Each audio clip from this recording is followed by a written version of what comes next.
Muy buenos días. Bienvenidos a IPG Pathshala de Español. Estamos en el paper 9 que se titula Literatura Medieval.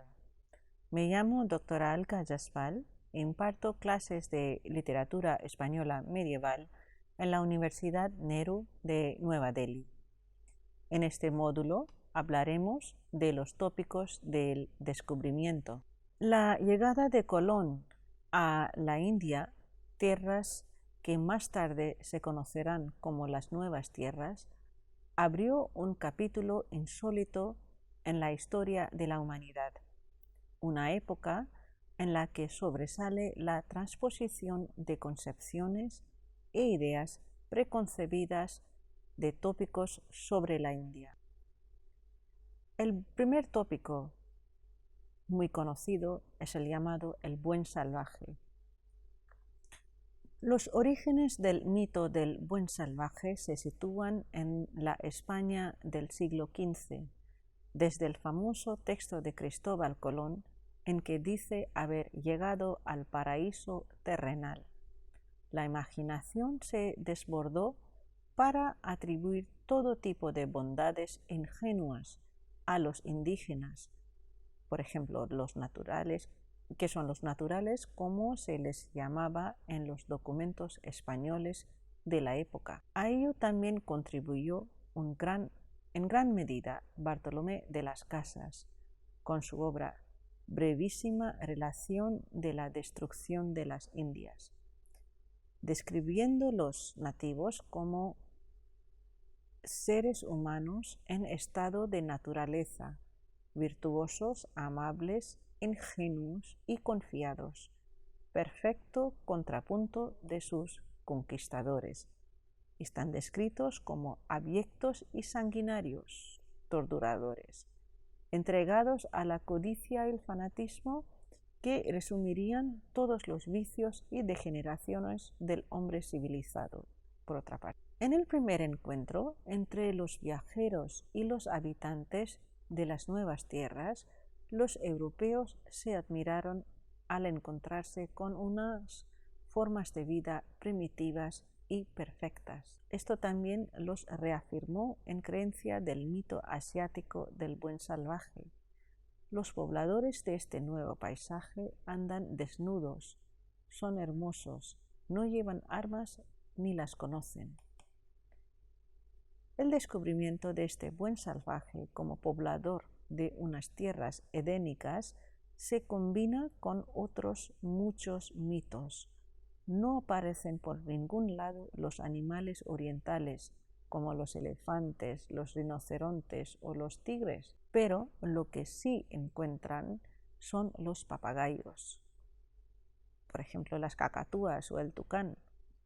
Colón tiene que pintar las excelencias del clima, del aire, del campo, de la flora, etc., pero no puede ofrecer a la corona perlas, rubíes ni piedras preciosas, nada que ver con el tesoro oriental que esperaban encontrar. El segundo tópico es el oro y las especias. El sueño del mito índico insistía en la riqueza mineral de las tierras y del oro, plasmados por Marco Polo en sus relatos en el Millone. El tema del oro vuelve a ser un tema obsesivo para Colón. Influido por sus lecturas, Colón trató de buscar las preciadas especias de Oriente, casi en la misma medida que buscó el oro. En el siglo XIII y el final de la Edad Media, las especias habían vuelto a ser, como en los 7 primeros siglos de la era cristiana, la más importante de las mercaderías traídas del Oriente. Ya por su importancia y carácter indispensable para ayudar a digerir las carnes poco cocidas que se consumían entonces tanto, ya por su misma rareza, su alto precio y gusto insólito y sorprendente. 3 atributos que hacían de las especias un típico artículo de lujo. Finalmente, la difusión de la medicina árabe contribuyó al prestigio farmacéutico de las drogas de Oriente. Pero, como ocurrirá con el oro, las especias se esfuman ante los ojos de Colón cuando trata de conseguirlas. Como un ejemplo suficientemente significativo, vamos a leer un fragmento del Diario de Colón, que sigue así: el 4 de noviembre vino a él Martín Alonso Pingón con 2 pedazos de canela y dijo que un portugués que tenía en su navío había visto a un indio que traía 2 manojes de ella grande, pero que no se la osó resgatar o permutar por la pena que el almirante tenía puesta que nadie resgatase. Decía más que aquel indio traía unas cosas benejas como nueces. El contramaestre de la Pinta dijo que había hallado árboles de canela. Fue el almirante luego allá y halló que no eran. Es la entrada en el Diario de Colón de 4 de noviembre de 1492. El afán por alcanzar las islas de las especias no abandonará a los expedicionarios durante mucho tiempo, hasta que finalmente Magallanes, en el año 1520, encuentre la ruta, pero tan larga y arriesgada que desde el punto de vista comercial el triunfo será en realidad un fracaso. El dorado. En la primera época de la conquista americana, los motivos principales que atraían a las expediciones hacia el interior consistían en la búsqueda de pasos hacia lo que llamaban el Mar del Sur o el Pacífico, y el comercio de especias con el Oriente, la esperanza de encontrar imperios escondidos con grandes riquezas y el deseo de descubrir minas o tierras fértiles que favorecerán el asentamiento.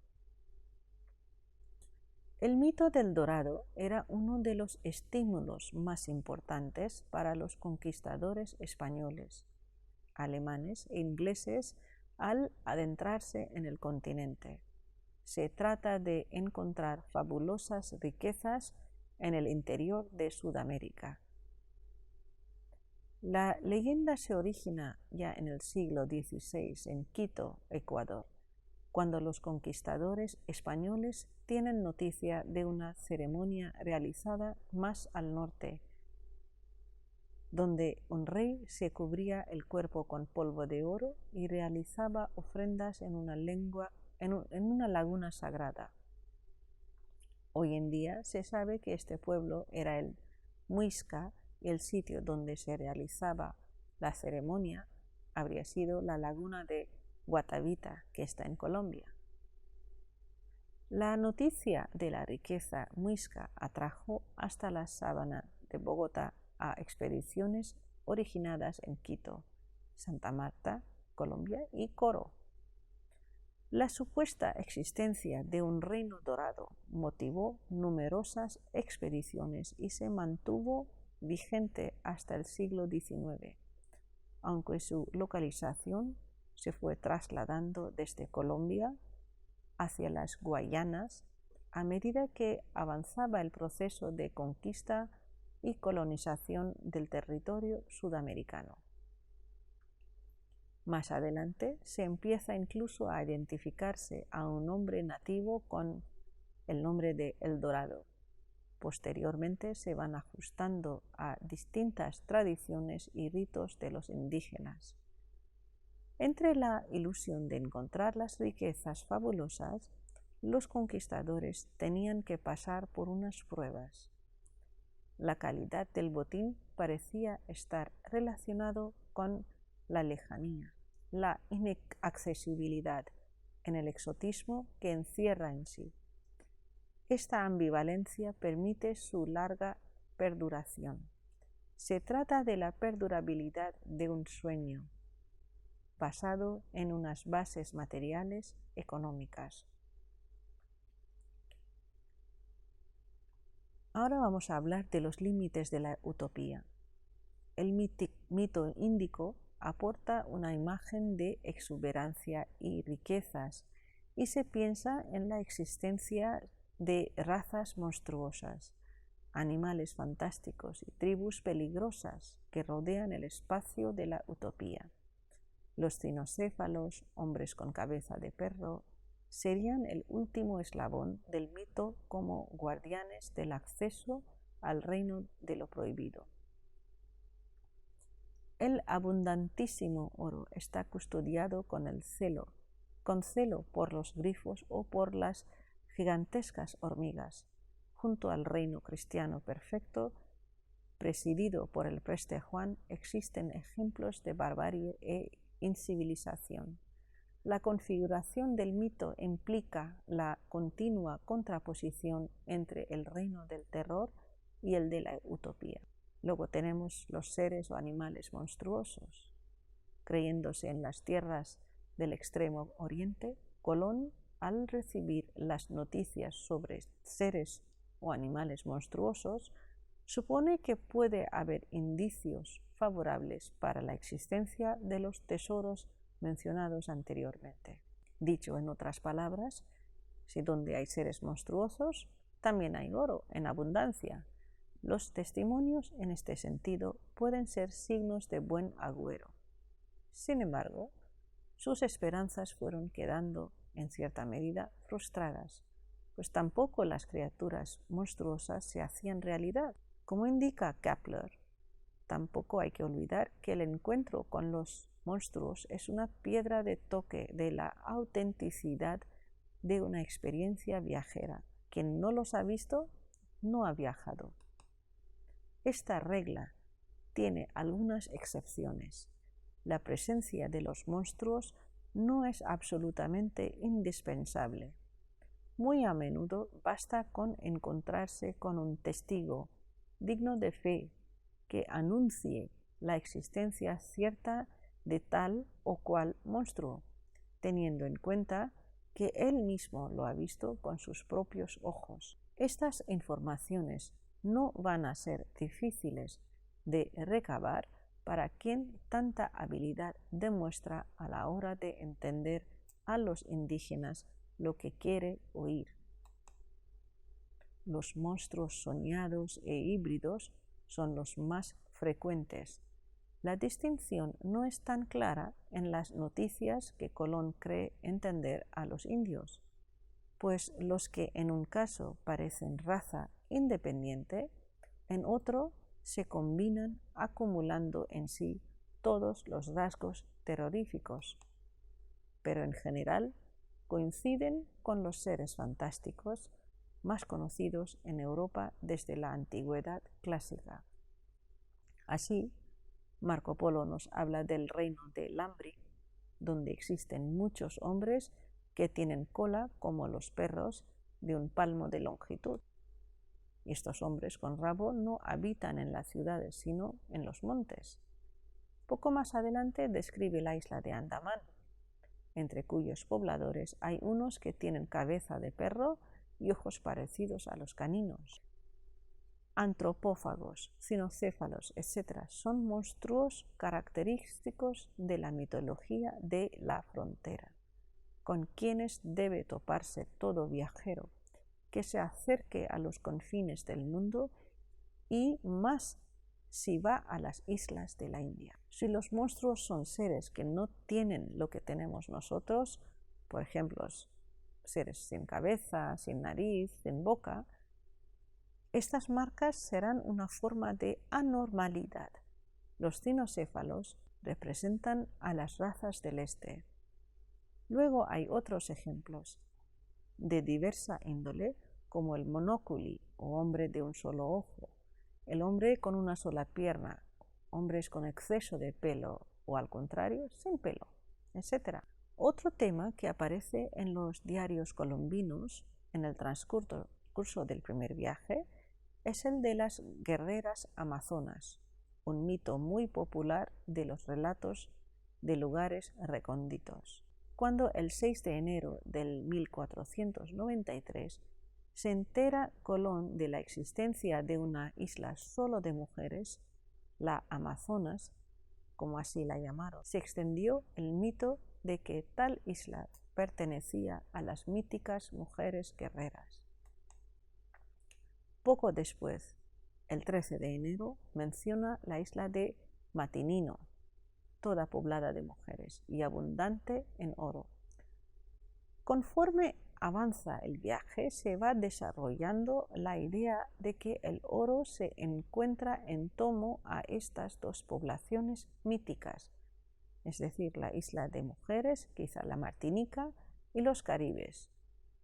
Igual puede ser la Dominica. Luego tenemos su viaje en busca de los espacios sagrados. El mito asiático, rastreable con a lo largo del primer viaje, pasa a alternar con otros objetivos no contradictorios, pero sí más ambiciosos: la búsqueda de las minas del rey Salomón y la localización del paraíso. Hablaba la Biblia de las famosas islas de Tarsis y Ofir, que se asociaban con abundancia de oro y maderas nobles. Desde Ofir salía oro, maderas nobles y piedras preciosas, y llegaban a Tarsis, donde cada 3 años llegaba una flota llena de oro, plata, marfil, simios y pavos. Con estas riquezas construyó Salomón el templo de Jerusalén. Y Colón, en su viaje, tiene como uno de sus objetivos buscarlas. Ya en la relación de su tercer viaje, en el año 1498, aparece esta referencia y propone las islas de las Antillas como posible ubicación de las islas legendarias, las cuales, claro está, no lo eran. Su idea es rechazada, pero la búsqueda de estas islas persistió en la imaginación de descubridores y navegantes posteriores. Tarsis y Ofir se asocian al país de oro y de las maderas preciosas, y Colón tampoco se queda ajeno a ellos, juzgando por las abundantes referencias que se encuentran de ellos a partir del año 1498. Más adelante se procede a identificar a las islas nuevas con los míticos espacios bíblicos. Con cada viaje se aumenta el afán de descubrirlas. La idea de un paraíso terrenal es una necesidad mental, ya que la creencia de un paraje de felicidad donde todas las aspiraciones humanas no fueran un sueño irrealizable, sino una verdad, implica un consuelo enorme para el hombre medieval. Todas las culturas del mundo comparten este mito a través de varias interpretaciones, pero es la religión cristiana la que creó el mito del paraíso original, un lugar lleno de gozos y felicidad, donde los primeros humanos fueron creados por Dios y donde éstos no tenían que trabajar ni sufrían ningún tipo de dolor. El punto de partida de este mito para los hombres de la Edad Media corresponde a la Biblia, al Génesis, libro 2, que sigue así. Luego plantó Yahvé Dios jardín en Edén, al oriente, donde colocó al hombre que había formado. Yahvé Dios hizo brotar del suelo toda clase de árboles, deleitosos a la vista y buenos para comer. En medio del jardín el árbol de la vida y el árbol de la ciencia del bien y del mal. De Edén salía un río que regaba el jardín, y desde allí se repartía en 4 brazos. El uno se llamaba Pisón, es el que rodea todo el país de Havilá, donde hay oro. El oro de aquel país es fino, allí se encuentra el bedelio y el ónice. El segundo río se llama Gijón, que es el que rodea el país de Cus. El tercero se llama Tigris, es el que corre al oriente de Asur y el cuarto es el Éufrates. El texto bíblico no localiza el paraíso, pero en los mapas medievales, pese a que en realidad no había total unanimidad respecto a su situación, se lo ubica en la parte más oriental por varias razones. Allí estaba el origen de la luz y de las tierras de los aromas. De modo más o menos consciente, el reino cristiano perfecto del Preste Juan de las Indias se vincula también a las peculiaridades del país, tan próximo a ciertos lugares sagrados. Cada día el Preste Juan recibe unas peras que crecen entre el Tigris y el Éufrates, que cuando se parten muestran la imagen del crucifijo. Esta, a su vez, asociado al mundo acuático por el nacimiento de 4 ríos, los cuales se pensaba, según una idea común hasta el Renacimiento, que luego corrían por canales subterráneos hasta reaparecer en Mesopotamia, Tigris y Éufrates, en India, Fisón o el Ganges, y en Etiopía, Gihón o el Nilo. A la fuente de Edén, o a los 4 ríos que emanan de ella, se le atribuyen extrañas virtudes, relacionadas en la última instancia con la inmortalidad. En una versión latina de la citada Carta del Preste Juan, se describe una montaña cercana al paraíso, en la que emana una fuente odorífera, cuyas aguas devuelven a quien se baña en ellas la juventud y el vigor de los 32 años.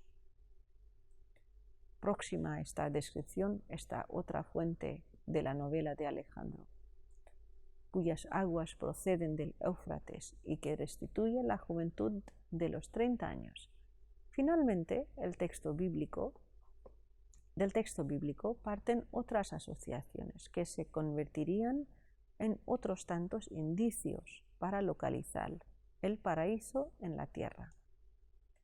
La vegetación exuberante, odorífica y las riquezas relacionadas con las tierras regadas por el río Pisón.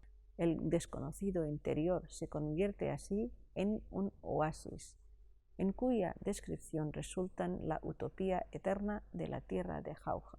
El paraíso, así, es uno de los grandes motivos de la literatura medieval de viajes.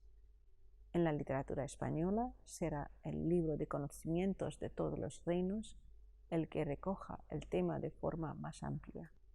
Lo sitúa en las frías tierras del polo antártico o en las tierras próximas al reino de Preste Juan. Aparece la idea de la altura, la barrera acuática, la inmortalidad. Si la localización más acorde con la tradición sitúa el paraíso en los confines de Asia, no será extraño que su hallazgo forme también parte de los objetivos de Colón, como después de los de Amerigo Vespucci. Pero Colón no se había contentado con hacer una descripción de la naturaleza paradisíaca, sino que tenía la firme convicción de estar navegando por aguas próximas al paraíso. Por último, tenemos el tópico de la fuente de la eterna juventud.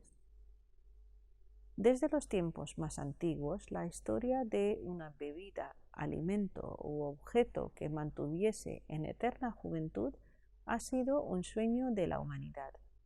Desde el nácar de los dioses hasta la hierba de la inmortalidad que buscaban los sabios, o aguas o plantas han estado asociados a estas propiedades.